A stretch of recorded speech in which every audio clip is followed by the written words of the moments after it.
Hello and thanks for joining us. I'm Sean Toll, joining you from, Hollywood, California. And yes, I get it. This is not the most exotic location to travel to. We're actually hoping to do this from Hawaii or the Virgin Islands, but unfortunately, at the time we're doing this, we can't right now. And that's the whole point. But once we can go to these places again, what is it going to look like? Oh, the places we long to go, and the things we really want to do. The world is a beautiful place waiting to be explored, just a flight away. Aviation and the airline business is an essential service because they need to go see their loved ones. They need to travel for work. But this pandemic has changed the way we live and, obviously, how we vacation. The COVID pandemic has really changed the entire industry and the way that we all travel. The safety protocols are numerous. These are our Sani wipes, and we give them to every single passenger as they board the aircraft. To mask mandates on airplanes, deep cleanings between flights are something we never would have dreamt of when thinking about the exotic locations we've been imagining we'd visit. It's really about a multi-layered approach to ensure that we're doing everything we can to keep customers feeling confident and safe when they fly. The experience is a far different one than what we're used to, and don't expect it to disappear. We're going to continue to do this as long as needed, because until there is a vaccine and widespread distribution of that vaccine through the entire population, this will be a way of life for us. A way of life for an industry now struggling both in the sky and the terminals. We are seeing a slow recovery. Like every airport in America, we really hit bottom in the spring. DIA says they're down, but there's positive signs on the horizon. We're down to about 40%, so we're seeing a steady growth come back up. We are seeing growth faster than the rest of the airports in the United States, so we're very pleased to see that happen. They're getting flights back to Europe, even though Americans can't go to the EU, and adding non-stops to Central America. Next year, maybe another 20% increase. The following year, another 20% increase.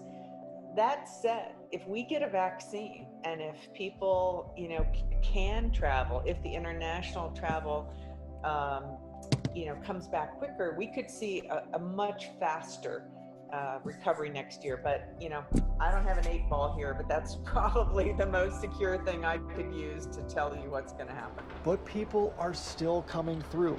And as we move forward, the airport physically will look different. Our airline partners have reconfirmed with us they want those 2 projects to move ahead as quickly as possible. They've signed up for the gates, they're leased, and they want them to stay on schedule. Gate projects are moving ahead of schedule due to the lack of travelers in the airport. But the Great Hall project did hit another snag due to budget concerns. And looking at long-term, what makes the most sense for the airport, its continued growth, and where we're headed, we all landed on that this interim step moved them in the right direction. So it won't be as planned, but they still hope it gets off the ground. Colorado, our lifeblood is tourism. We need tourists here. That's going to help us recover as a state. The unfortunate thing is, these are things we cannot control. Flight cuts have already happened. Now, with federal money from the CARES Act gone, layoffs, furloughs, and flight costs are increasing. Next year, they'll be conserving cash. They'll have a smaller footprint, smaller number of flights. There actually will be less flights to regional markets. So for that, they'll end up you'll be paying more for the flights that you do take next year. Financial experts expect this to be a slow recovery.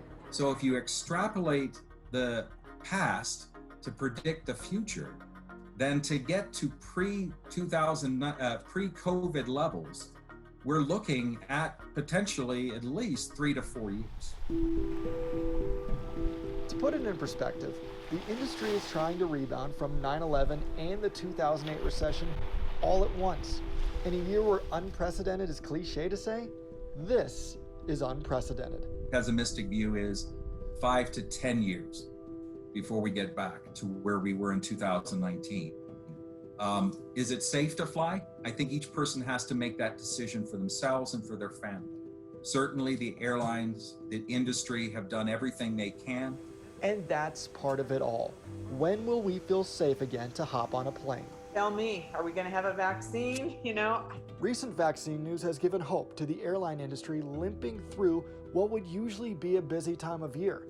And that's a huge catalyst going forward. The future of aviation is really contingent on three factors: the virus, and you can include a vaccine in that, the economy, and how we stimulate that economy over the next year, and government actions, specifically opening up international routes and global trade. Both the airlines and airports are adamantly pushing health and safety is not being overlooked. Planes and airports have never been as clean or as safe as they are today. We're spending a lot of time and effort into cleaning and figuring out the right processes to do. But we never put a dollar value on safety as an airline, and we're certainly not doing that when it comes to the steps we're taking to keep our employees and our customers safe. Because they all believe that we'll be hitting our favorite spots and bucket list spots eventually. This is a resilient industry. We know it's going to come back. We don't know exactly when we're going to hit 69 million passengers again, but we know we will.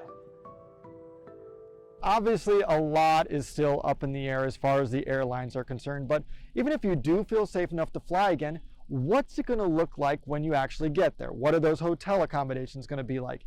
And for that, we send it just a little south of here to Russell Haythorne, who's in Scottsdale, Arizona.